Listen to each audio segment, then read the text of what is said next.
নমস্কার। আপিলা চাপিলা, লেখক অশোক মিত্র। আজকের পাঠ পর্ব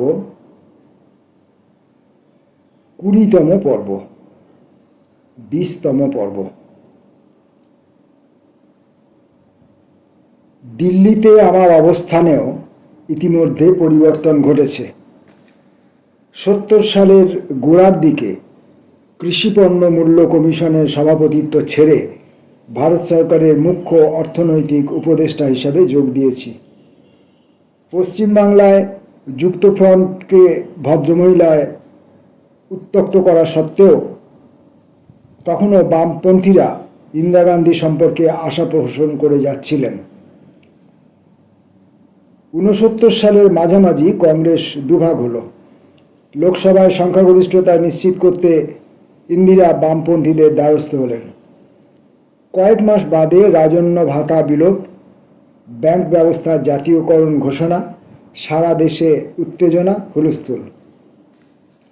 এই পরিস্থিতিতে শুভানুধ্যায়ীদের তথা রাজনৈতিক বন্ধুদের উপদেশ উপরোধ।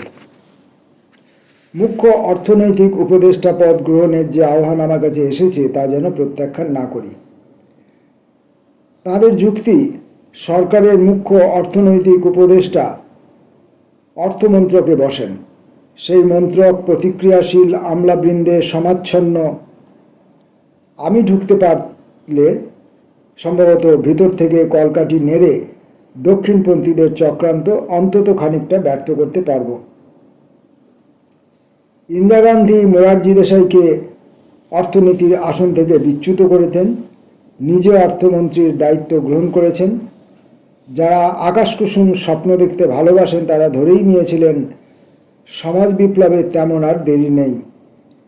বিশেষ করে একদা হ্যারি পলিট, রজনী পালমা দত্ত, ভক্ত পরমেশ্বর হাকসার যেহেতু প্রধানমন্ত্রীর দপ্তরে সর্বেসর্বা।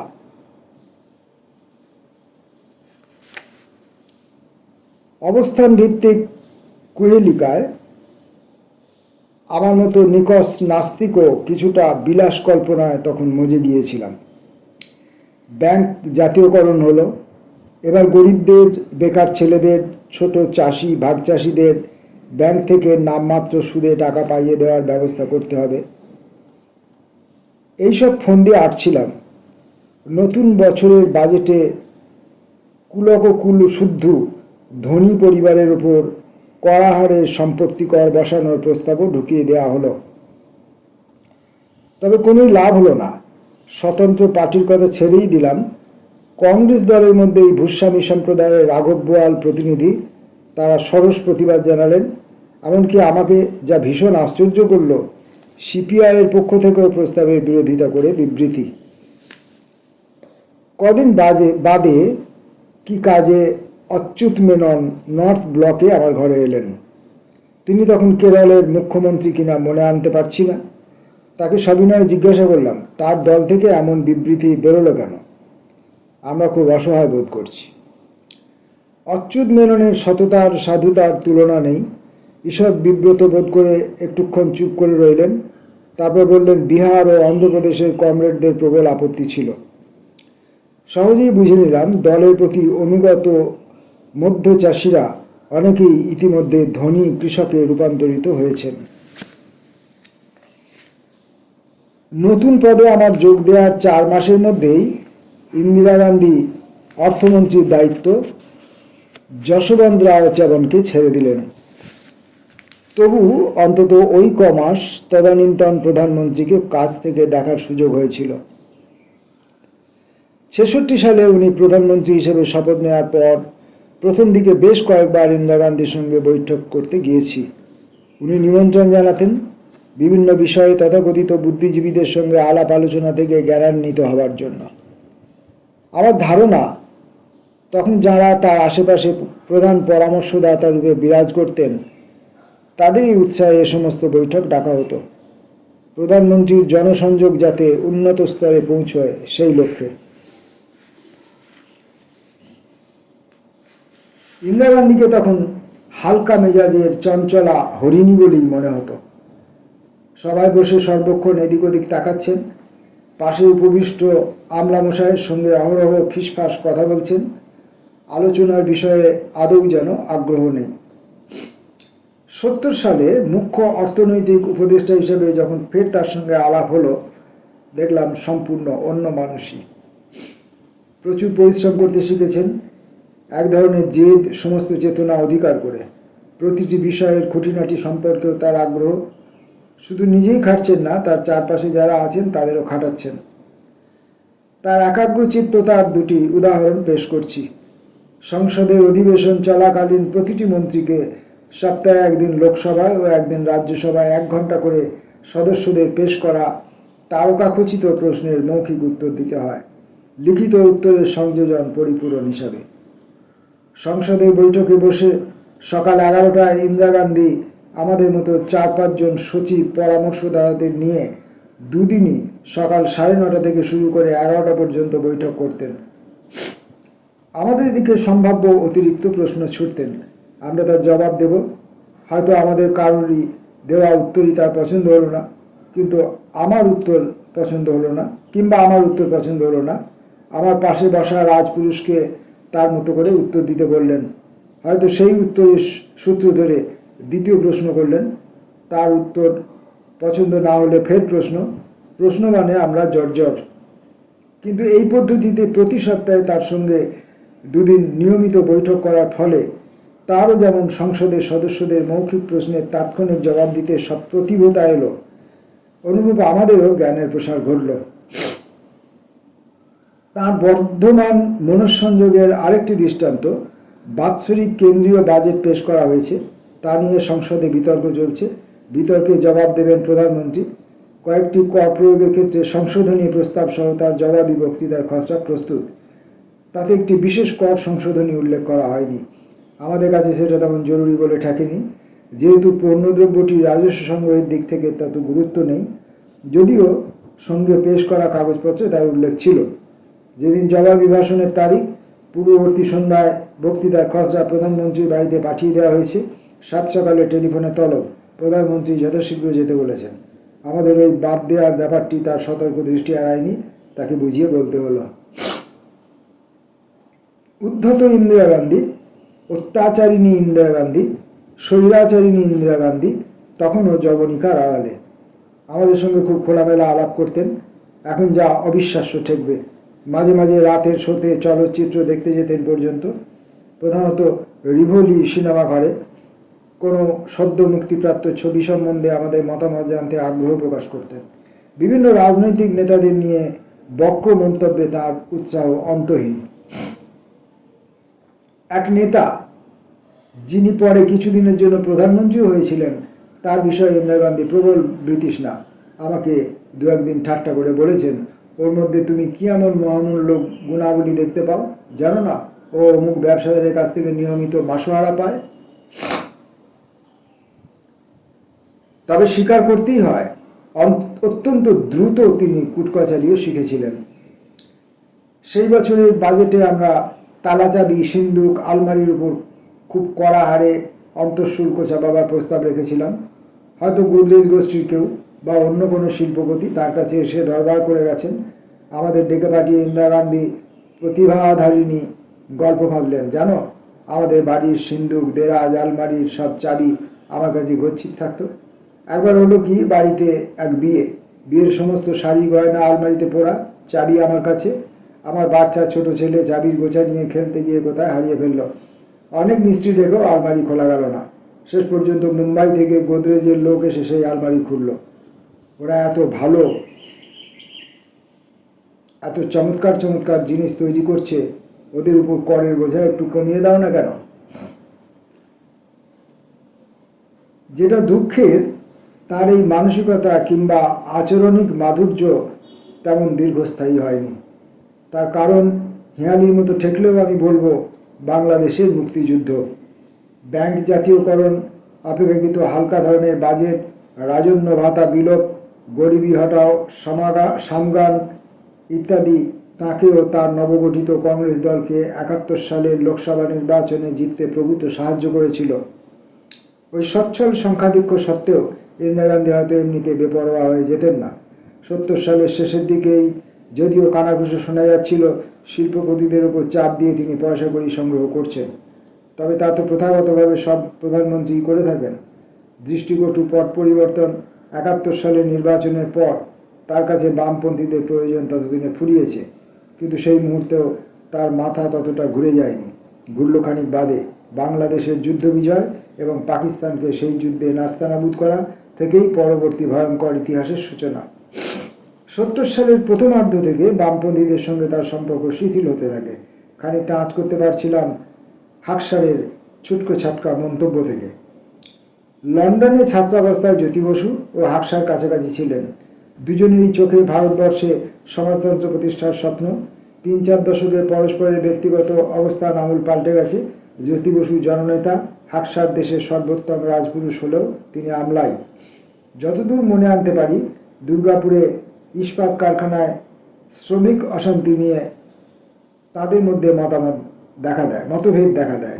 কোনো বিরক্ত মুহূর্তে জ্যোতি বসু নাকি মন্তব্য করেন, এটা রাজনৈতিক ব্যাপার, আমি রাজনৈতিক স্তরেই আলোচনা করব। পরের দিন হাকসার আমাকে তির্যক ইঙ্গিতে বললেন, আমি তো ব্লাডি সিভিল সার্ভেন্ট, কারণে অকারণে জ্যোতি তাহলে আমাকে টেলিফোন করে কেন? অবশ্য আজ পর্যন্ত এই ব্যাপারে জ্যোতিবাবুর সঙ্গে কোনো রকম আলোচনা করিনি। অবস্থার যে মোড় ফিরছে তার ছুটকো ছাটকা ইঙ্গিত স্পষ্ট হয়ে আসছিল। আমি প্রস্তাব উত্থাপন করলাম, ব্যাংক জাতীয়করণ হয়েছে, এবার ব্যাংক থেকে ঋণ দেওয়ার হারে বৈপ্লবিক পরিবর্তন ঘটানো হোক। বড় পুঁজিপতি ব্যবসাদার ধনী চাষিদের উপর ঋণের হার বাড়িয়ে 25-30% করা হোক।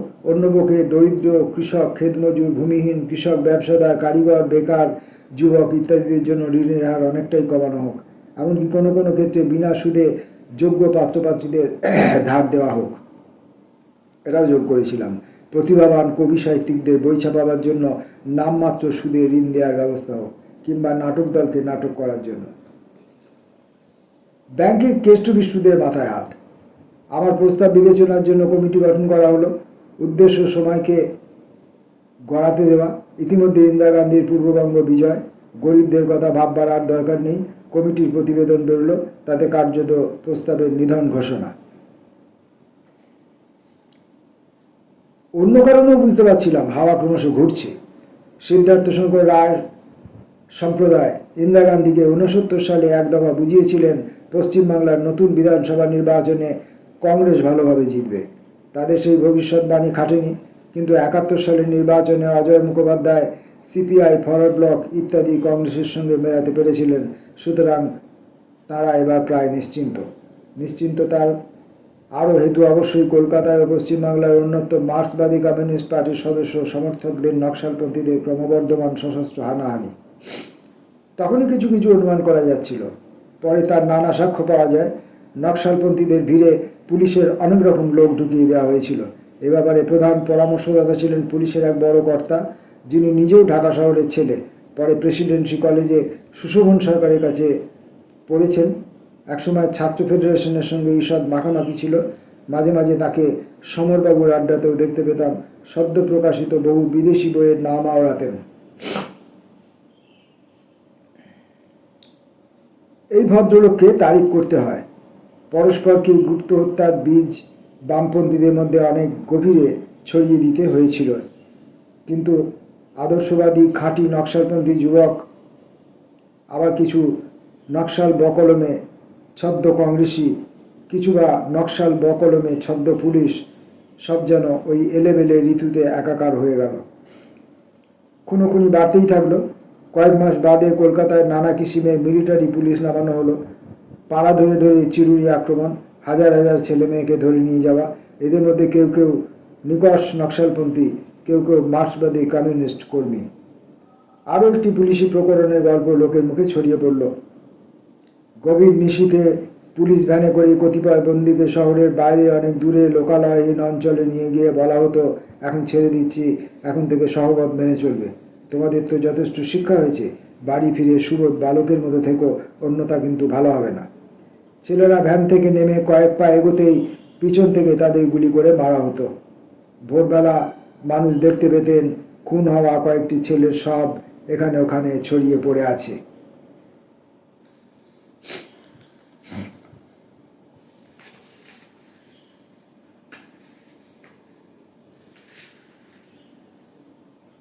এই সব ঘটনার কিছুদিন আগেই নকশালপন্থীদের একটি বড় অংশ সংঘবদ্ধ হয়ে কলকাতার ময়দানে সরকারিভাবে তাদের দল গঠনের কথা বিজ্ঞাপিত করেন। তবে সেই দলীয় সংহতি বেশি দিন টেকেনি বিপ্লবের পদ্ধতি ও প্রণালী নিয়ে। বিপ্লব শহরে শুরু করা হবে নাকি গ্রামে? মধ্যবিত্ত দুর্বল চিত্ততা ঘোচাবার লক্ষ্যে বিদ্যাসাগর প্রমুখ নেতা মনীষীদের মূর্তির শিরচ্ছেদ করা হবে কি হবে না? ট্রাফিক কনস্টেবলের কোতল করা কতটা যুক্তিসঙ্গত? বিপ্লবের পূর্বসূরি হিসাবে সন্ত্রাস কতটা ছড়িয়ে দেওয়া উচিত? এলোমেলো একে ওকে তাকে হত্যার সার্থকতা কী? সমস্ত কিছু নিয়ে বিভিন্ন গোষ্ঠীর মধ্যে তুমুল বাকবিতণ্ডার শুরু। কিছু কিছু নকশালপন্থী চারু মজুমদারের প্রতি একনিষ্ঠ থাকলেন, অন্যরা তাকে পাগল ঠাউরে বিকল্প সংগ্রাম পদ্ধতি নিয়ে চিন্তা করতে শুরু করলেন। এই অবস্থায় আমার হঠাৎ জ্যোতি বসুর একটি কথা মনে পড়ল চারু মজুমদার সম্পর্কে। বছর 3 আগে আমাকে যা বলেছিলেন, বহু বছর থেকে প্রমোদবাবুকে বলে আসছিলাম এই কমরেডটি বদ্ধ উন্মাদ, যথাশীঘ্র দায়িত্ব থেকে সরিয়ে দিন। তখন শুনলেন না কথা, এখন বুঝুন ঠেলা। দিল্লিতে বসে কলকাতা ও পশ্চিমবাংলার হানাহানির প্রাত্যহিক বিবরণ পড়ি। সন্ধ্যার পর এক পাড়া থেকে আর এক পাড়ায় যেতে গা ছমছম। এক অঞ্চলে পুলিশ খুন হয়েছে, সমস্ত ঘরবাড়ির দরজা বন্ধ, রাস্তায় যানবাহন স্তব্ধ। অন্য এক অঞ্চলে হয়তো একদল বামপন্থী আর একদল বামপন্থীর উপর চড়াও হয়েছে। তাদের কাছে তা সশস্ত্র বিপ্লবের প্রথম পর্ব, অথবা সেই বিপ্লব যুদ্ধে হাতেখড়ির মহড়া। কলকারখানাতেও ঘেরাও বন্ধের হরতালের ফুলছড়ি, গ্রামাঞ্চলে যোদ্ধার নিধনের পালা। একটি বিপ্লবী পত্রিকায় তখন এক লোমহর্ষক বিবরণ পড়েছিলাম, মনে করলে এখনও গা শিউরে ওঠে। বিপ্লবী কমরেডরা অন্য অস্ত্রের অভাবে কয়েকটি রামদা নিয়ে এক যোদ্ধারের বাড়ি ঘেরাও করে তাকে আষ্টে পৃষ্ঠে বেঁধে ফেলেন। তারপর যদিও সেই রামদাগুলি যথেষ্ট ভোঁতা ছিল, নিপুণতার সঙ্গে সেইগুলি ব্যবহার করে শ্রেণীসূত্র নিধনের পবিত্র কর্তব্য সম্পাদন করা হয়েছিল। যে জবাই হলো আর যে জবাই করল উভয়ই আসলে নিরেট ছাপোষা। শ্রেণীদ্বন্দ্বের বোঝা তাদের উপর চাপানো শোচনীয় পণ্ডশ্রম। জাতীয় পরিস্থিতির ভুল বিশ্লেষণ, কে আসল শত্রু কে নিরীহ পথচারী তা বুঝতে করুণ অসফলতা যেন নৈরাজ্য সৃষ্টির জন্যই নৈরাজ্য। এখন বুঝতে পারি 20-30 দশকের দেশপ্রেমান্ধ বোমা পিস্তলের দুর্মর ঐতিহ্য, এবং সেই ঐতিহ্য সঞ্জাত প্রেরণা 40-50 বছর বাদেও বাঙালি মধ্যবিত্ত ধমনীয় রক্তে সমান প্রবহমান ছিল। যে ছেলেগুলি মারা পড়ল আর যারা মারল তাদের কারোরই আদর্শে ন্যূনতম ঘাটতি ছিল না। তাদের সাহস অতুলনীয়, তাদের কাছে সত্যই জীবন মৃত্যু পায়ের ভিত্ত, চিত্ত ভাবনাহীন। তারা ভুল কারণে একদা বন্ধুদের মেরেছে, তারা নিজেরাও ভুলের শিকার হয়েছে, সেই সঙ্গে কুচক্রী পুলিশের শিকারও। এখন ইতিহাস অনেক দূর গড়িয়ে গেছে। মধ্যবিত্ত, নিম্নবিত্ত, হতদরিদ্র পরিবারের এসব ছেলে মেয়েদের আত্মত্যাগের স্মৃতি তবুও এখনো মন ভারাক্রান্ত করে তোলে।